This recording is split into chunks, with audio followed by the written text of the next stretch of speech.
ஜெயகுருதத்தா. நான் வந்து இப்போது கரைச்ச தோசை வார்க்க போகிறேன். கரைச்ச தோசைன்னாக்கா இப்போது மோர், இது இதால் ரெண்டு கரண்டி மோர் வச்சுருக்கேன். இது வந்து இந்த ரவை வந்து ரவையை போடணும். இந்த ரவையை இந்த இதில் போடணும். போட்டுட்டு இதே போல் இந்த கோதுமை மாவு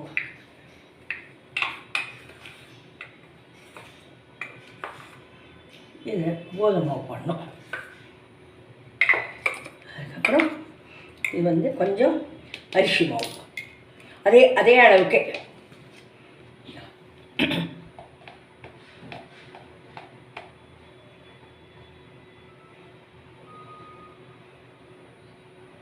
அரிசி மாவு இப்போ வந்து இதுக்கு கூட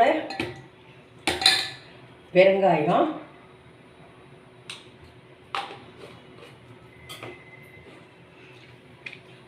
முந்திரி பருப்பு இந்த மாதிரி நறுக்கி வச்சுன்னு போடணும். அப்புறம் வந்து இது வந்து பச்சை மிளகாய் நறுக்கி வச்சுருக்கேன்.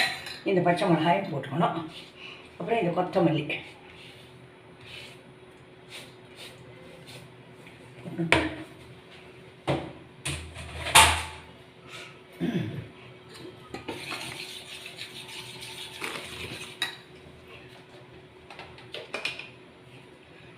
உப்பு வந்து திட்டமாக பார்த்து போட்டுக்கணும். கொஞ்சோண்டு தானே இருக்குது.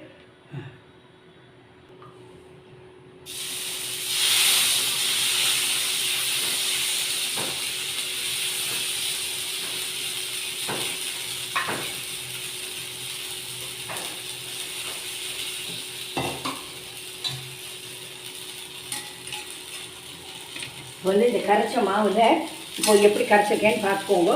இதான் இவ்வளோ ஜலம் வச்சு இப்படி தான் கரைக்கணும். ரவை போடுறதுனால ரவை தோசை மாதிரி இருக்கும். நம்ம ஹோட்டல் தோசை மாதிரியே இருக்கும். அதில் வந்து இது வந்து புழுங்கலரிசி மாவு அந்த மாதிரிலாம் கிடையாது, உணவு இதெல்லாம். அதனால் இதை வந்து பலகாரத்துக்கு இப்போது மாலையப்பட்ட பலகாரத்துக்கு இது யூஸ் பண்ணலாம்.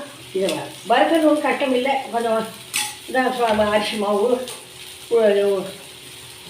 இந்த மைதா மாவு, ஒரு ஸ்பூன் கடலை எல்லாம் ஒன்று போட்டு உங்களுக்கு எத்தனை பேருக்கு வேணுமோ என்ன பண்ணணுமோ எப்படி வார்க்கணுமோ அப்படி வார்க்கலாம். நல்லா வரும். ஆனால் அடுப்பை திட்டமாக வச்சுட்டு வார்க்கணும். வாய்க்கு ருச்சியாக இருக்கும்.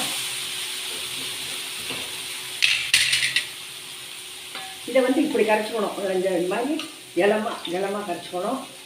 இதால் 2 கரண்டி தான் மோர் ஊற்றினேன். நான் 3 கரண்டி ஜலம் ஊற்றிருக்கேன்.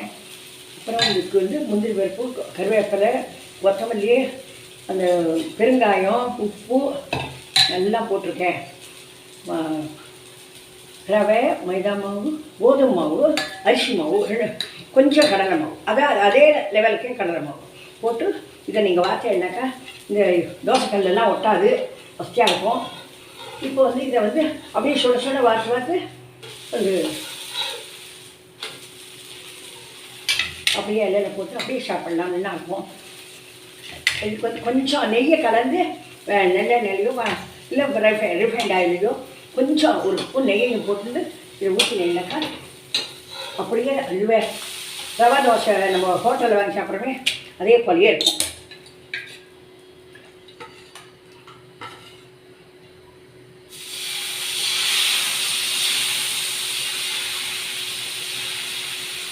இது வந்து கரண்டியால் ஒன்றும் பண்ணக்கூடாது, ஒன்றும் பண்ண முடியாது, பண்ணக்கூடாது.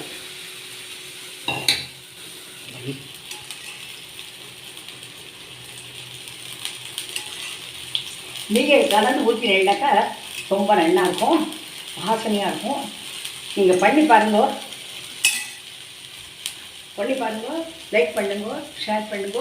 இதை வந்து இந்த மாலைப்பட்ட பலகாரத்துக்கு ரொம்ப நல்லது.